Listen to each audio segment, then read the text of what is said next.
तो Panagar PSC coaching में आप सभी का स्वागत है। हम लोग विजयनगर साम्राज्य पढ़े थे, तो ये सेकंड पार्ट है वीडियो का। हाँ, ये मध्यकालीन भारत के इतिहास का है। ये हिंदू हिंदू राज्य था, इसको याद रखिए। तो अगला वंश है जो बचा था, इसको मैं ये इसका गलत आ गया। ये 1336 से चालू हुआ था, स्टार्टिंग हुआ था ये लगभग 1650 तक आपका चलेगा ये। ठीक है, इसको याद रखना आप। तो एक तो मैं कहाँ तक बता चुका, तो तालीकोटा का युद्ध हुआ था आपका, जो सदाशिव द्वारा, सदाशिव के सेनापति राम राय थे, उस राम राय आदमी थे, उसी के टाइमिंग में क्या हुआ था, तालीकोटा का युद्ध हुआ था, जिसको राक्षसी राक्षसी तंगड़ी या वन हट्टी का युद्ध बोला जाता है। क्या बोला जाता है? राक्षसी तंगड़ी और वन हट्टी का युद्ध बोला जाता है, इसको याद रखना। तो इसमें जो इसका थोड़ा बता देता हूँ मैं, उसमें उस वाले वीडियो में थोड़ा ठीक से नहीं बता पाया था, फिर इसके आगे का मैं बताऊँगा। तालीकोटा का 1565 में युद्ध हुआ, इसको बोला राक्षसी तंगड़ी युद्ध भी बोला जाता है, या इसी इसी इसी युद्ध को वन हट्टी युद्ध भी बोला जाता है इसको, तालीकोटा का युद्ध। ये तालीकोटा आपका तुंगभद्रा उधर नदी के आसपास के क्षेत्र में थे। जान रहे होगे तालीकोटा कहाँ है आपका, कर्नाटक उधर, कर्नाटक या आंध्र के वो जो क्षेत्र में, वहीं पर उपस्थित है ये शहर बोल रहा हूँ। अब किनके किनके बीच हुआ है ना, कौन कौन मतलब थे, कौन कौन के बीच में कौन कौन शामिल थे इसमें। तो विजयनगर था एक, तो पहले विजयनगर साम्राज्य था। विजयनगर एक तरफ था, इसके विरुद्ध कौन कौन थे देखिए बताता हूँ। एक तो बीजापुर था,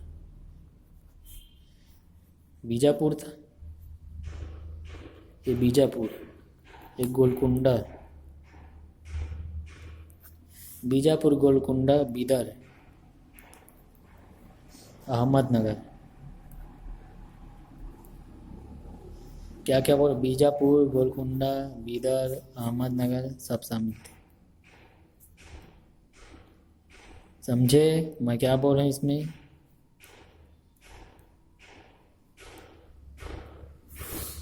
कौन कौन शामिल थे इसमें देखिए। बीजापुर, गोलकुंडा, बीदर, अहमदनगर, ये दो सब शामिल थे। ये संयुक्त रूप से शामिल थे, संयुक्त सेना थी ये। क्या था? संयुक्त सेना था। अहमदनगर की क्या थी इसमें? संयुक्त सेना। बीजापुर, गोलकुंडा, बीदर, अहमदनगर सब शामिल थे। अब विजयनगर अकेला था इधर में, ये जो अलग था। तो इसमें क्या हुआ, इनमें सब एक सेनापति, इधर के सेनापति कौन था? इधर विजयनगर का सेनापति था राम राय सेनापति था। और इधर से एक व्यक्ति थे, आदिल शाह का नाम सुने हो, मुगलों का था, मुगलों से संबंधित था, बीजापुर से संबंधित आदिल शाह थे, व्यक्ति का नाम था अली आदिल शाह। तो इसमें क्या हुआ, इन लोग के मतलब सेनापति थे, तो ये हार गया। कौन हार गया आपका? विजयनगर पराजित है, विजयनगर हार गया ये, क्योंकि इतने लोग से सम्मिलित थे ये, मतलब क्षेत्र है, ऐसा नहीं है उतना, मतलब नहीं जीत पाया उतना, लेकिन फिर भी कि सदाशिव उतना मजबूत नहीं था। ये सदाशिव के समय हुआ था, इसके समय हुआ था सदाशिव के समय। उस जो तुलु वंश का जो लास्ट अंतिम शासक था ना, सदाशिव, उसी के टाइमिंग में इसमें हुआ था। चलिए अगला वंश बताता हूँ, ये हो गया इसका, यही इम्पोर्टेंट था, कुछ नहीं है। फिर अरविडू वंश, अराविडू वंश, ये आपका 1570 से लेकर 1650।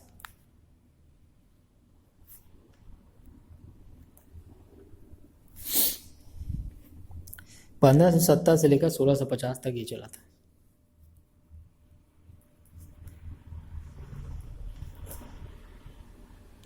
तो चलिए इसमें बताता हूँ। तो सदाशिव ने क्या किया, जो आपका सदाशिव का एक सेनापति था, सदाशिव का इसी का सेनापति था। संस्थापक ये नहीं है भैया, इस सेनापति था इसी का, तिरुमल नाम का। कौन था? तिरुमल नाम का एक व्यक्ति था, इसी सेनापति ने इसको हत्या कर दी, इसी का सेनापति खुद, और जाके बना दिया एक नया वंश, अरविडु वंश। अरविडु वंश या अरविडु वंश बोला जाता है इसको, उसका नींव रख दिया। ठीक है, इसको याद रखना। सेनापति उसी के सेनापति द्वारा, इसमें सभी मवेशी है, उसका सेनापति खुद शासन में है। जो नरसिंह उसी का देखे होंगे, वीर नरसिंह का नरसा नायक, उसका पुत्र, उसका जाके उसका मतलब हत्या कर दिया, और नवीन जो तुलु वंश का भी स्थापना किया। तो उसी प्रकार ही जैसे जैसे जैसे इतिहास था उसी दोहरा फिर आप फ्यूचर में भी वैसी हो रहा है।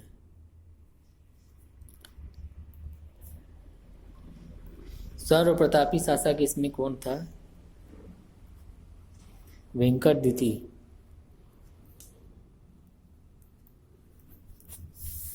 वेंकटद्वितीय कौन था? वेंकटद्वितीय सर्व प्रतापी शासक, इसी इन्हीं लोग का, अरविडु वंश का।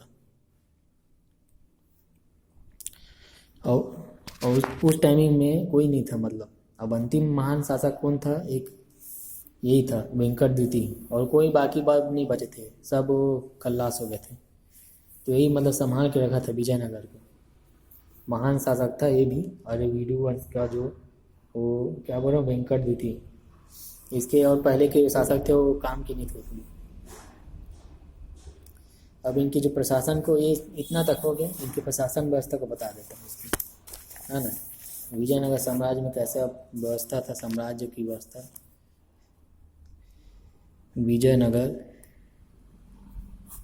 साम्राज्य ये मोहम्मद बिन तुगलक के समकालीन थे। किसके समकालीन थे? मोहम्मद बिन तुगलक के समकालीन थे।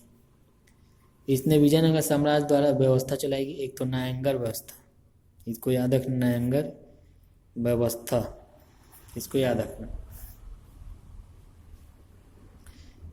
तो ये क्या था? ये कृषि से संबंधित है, कृषि ये और एक एवं राजस्व से संबंधित था, संबंधित एक व्यवस्था था। कृषि और राजस्व से संबंधित व्यवस्था था किसमें? न्यायालंगर व्यवस्था। मतलब न्यायालंगर मतलब इसमें कृषि से संबंधित कोई मुद्दे होते थे, जैसे कि खेती करना है, फसल उगाना है, कौन से फसल उगाना है, किस टाइम उगाना है, ये सब पूरा काम न्यायालंगर व्यवस्था के द्वारा होता था। एक था आयंगर व्यवस्था। आयंगर व्यवस्था तो ये गांव में जो प्रशासन होता है, गांव में जो आपका प्रशासन करने के लिए, उसके मतलब सुविधा प्रदान करने के लिए, व्यक्तियों की सुरक्षा रखने के लिए गांव के व्यक्तियों को, तो इसको लाया गया था। आयंगर व्यवस्था गांव की प्रशासन करता था, गांव में की प्रशासन या सुरक्षा प्रदान करता था, सुरक्षा रखता था, मतलब उनको कैसी मतलब होना चाहिए, उसी व्यवस्था को गांव में जो प्रशासन किया जाता है उसको आयंगर व्यवस्था बोला जाता था। उनको मतलब सुरक्षा देना, जो भी, उनको आयंगर व्यवस्था बोला जाता था। और भी आप इसमें याद रखते हैं, जो इसमें जो सैन्य विभाग था, एक सैन्य विभाग का नाम था, सैन्य विभाग को क्या बोला जाता था? कंदाचार। सैन्य विभाग को क्या बोला जाता था? कंदाचार बोला जाता था सैन्य विभाग को, इसको याद रखना। एक और इसमें एक संस्कृत था, सॉरी, इसमें संस्कृत भाषा का क्या होता था? संस्कृत भाषा का भी विकास हुआ इसमें, पहले नहीं था उतना, बंद हो चुका था। ब्राह्मणों को जब वो उधर शुंग कर्ण वो सब आए ना, जो बकाटा सातवाहन वंश उस टाइमिंग था, लेकिन बीच में मुगलों का जब आने के कारण ना ये दब गया था। तो दोबारा फिर संस्कृत भाषा का विकास हुआ इसी काल में, विजयनगर साम्राज्य में, इसको याद रखना। आप मेंस राइटिंग करेंगे तो उसमें लिख सकते हैं, मैं इसमें क्वेश्चन भी दे सकता हूँ। आप 30 शब्द में 60 शब्द में आप खुद बना के लिख सकते हैं, जो आप इसको पढ़ेंगे, जो भी आप बुक से पढ़िएगा तो उसमें समझ में आएगा डिटेल में आप लोग। इसी के साम्राज्य में एक जो अब इसको साम्राज्य बोलोगे, कैसे विभाग था, जो आपका डिस्ट्रीब्यूशन कैसे था, इसका जो साम्राज्य था, साम्राज्य का जो प्रशासन कैसे चलता था। तो एक तो इसमें जो राज्य बटा था, एक तो राज्य भी याद रखना, राज्य बटा था, राज्य के नीचे फिर मंडलम था एक, मंडलम याद रखना, राज्य के नीचे कौन था, मंडलम था। फिर नाडु था, क्या था, नाडु था, जिसको जिला कहा जाता था। जिलों में थे, ये जिलों में थे। अभी जैसे हम वर्तमान में हम लोग जिलों में रहते हैं, वैसी नाडु था।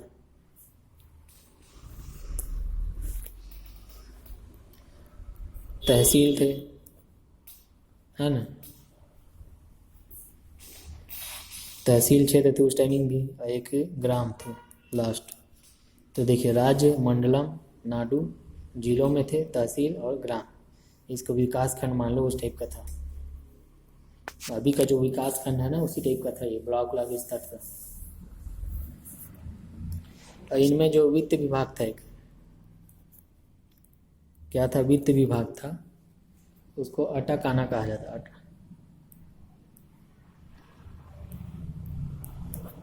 क्या, अटाकाना, अठाकना कहलाता था।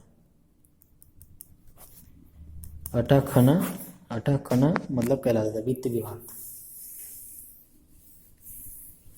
तो इनमें जो सभी जो क्षेत्र ऐसा नहीं था कि जो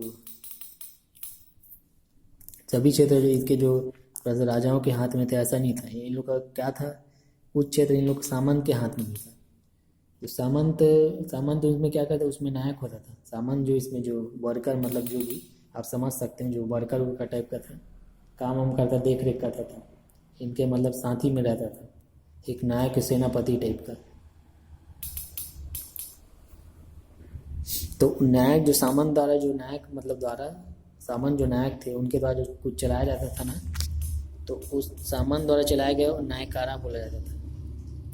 सामंत द्वारा कोई चलाया जाता था व्यवस्था, नायकारा व्यवस्था कहलाती थी। इसको याद रखना। अटाकाना वित्त विभाग को बोला जाता था आपका, किस समय, विजयनगर साम्राज्य के समय। इनका जो भूमि कर था 1/6, भूमि कर कितना लिया जाता था इनसे, लगभग 1/6 इनके, इसको याद रखना, 1/6 होता था उनका। अब इनका जो नोट करके याद रखना, अलग से नोट करके। तो इनका जो अवशेष अभी वर्तमान में कहाँ मिलेगा आपको, प्राप्त कहाँ होगा, देखने को आप जाओगे तो कहाँ प्राप्ति होगी आपको। तो अवशेष बोलोगे ना, तो एक वर्तमान जो अवशेष हम्पी नामक स्थान है। हम्पी आपका कहाँ है, आपका मेरे ख्याल से कर्नाटक में है। तो हम्पी नामक जगह पर क्या होगी, मिलेगी इसका, इसको याद रखना।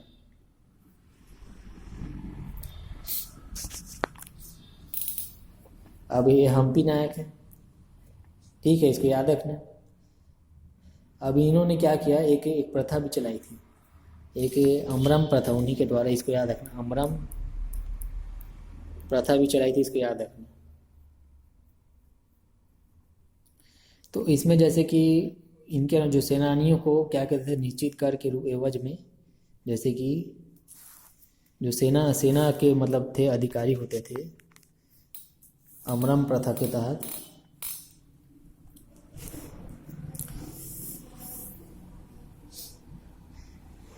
तो अमरम प्रथा के तहत क्या होता है, जो सेना के नायक थे, तो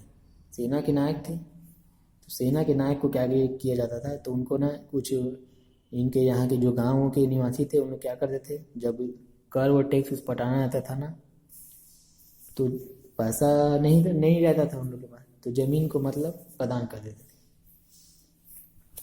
जो क्षेत्र मतलब उन लोग कुछ क्षेत्र प्रदान किया जाता था ना, उसी को अमरम प्रथा बोला जाता था। तो उनके जो प्रमुख थे, जिनको अधिकारी था, जो अधिकारी था ना, उसको अमर नायक बोला जाता था। अमर का नायक मतलब अमर नायक, अमरम का प्रथा मतलब चालू किया गया। और यहाँ सती प्रथा भी प्रचलित थी, इसको याद रखना। सती प्रथा प्रचलित थी कब, आपका विजयनगर साम्राज्य में। और विवाह का जो,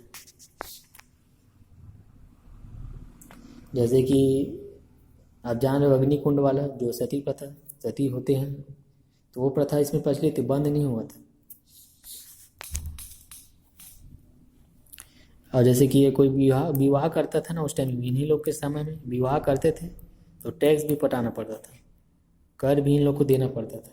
क्या देना पड़ता था, कर भी इन लोगों को देना पड़ता था, इसको याद रखिएगा। तो ये हो गया विजयनगर साम्राज्य का, ये पार्ट 2 था वीडियो इसका, इसको देख लीजिए आप लोग। है ना। कहाँ से स्टार्ट किया तो एक बार बता देता हूँ। ये आपका ये पार्ट 2 वीडियो है। तालीकोटा के पहले का बताया सदाशिव, ये आपका ये तुलु वंश का था। और यहाँ जो सबसे प्रतापी शासक था विजयनगर साम्राज्य का, आपका वो था, कौन था? कृष्णदेवराय, उसको याद रखना। और देवराय प्रथम और देवराय एक द्वितीय भी था, उनको भी याद रखना कौन कौन उनके शासनकाल में। ब्रिटेन का एक आदमी आया और एक ईरानी आदमी आया था, उस टाइम में फारसी था, उसको भी याद रखना आप। और कहाँ कहाँ युद्ध लड़े गए, जो प्रतापरुद्र उड़ीसा को कौन कृष्णदेवराय 4 बार हराया उसको, इसको भी याद रखना। कौन कौन से मंदिर और 8 इसके जो कृष्णदेवराय के टाइमिंग में 8 रत्न थे, अष्टरत्न थे, उसको मतलब पढ़ लेना कौन कौन रत्न उसमें शामिल थे। मैं 2 ठोक इसमें बताया था पिछला वीडियो में, उसको ज़रूरत होगा तो आप लोग ऐड कर लीजिए, उसको ज़रूरी है उसको जानना, क्योंकि उसको भी पूछा जाता है 8 रत्नों में से, अष्ट दिग्गज में से कौन कौन शामिल थे। तो अष्ट दिग्गज में क्या कवि लोग ही शामिल होंगे और कौन होंगे, क्योंकि वही ज्ञाता थे, काफ़ी नॉलेजेबल थे उन लोग कई सारे विषयों का। ठीक है, वीडियो देख लें, सभी का धन्यवाद। जो जो एडमिशन लेना चाहते हैं ले सकते हो, आप लोग संपर्क कर सकते हैं। चलिए धन्यवाद।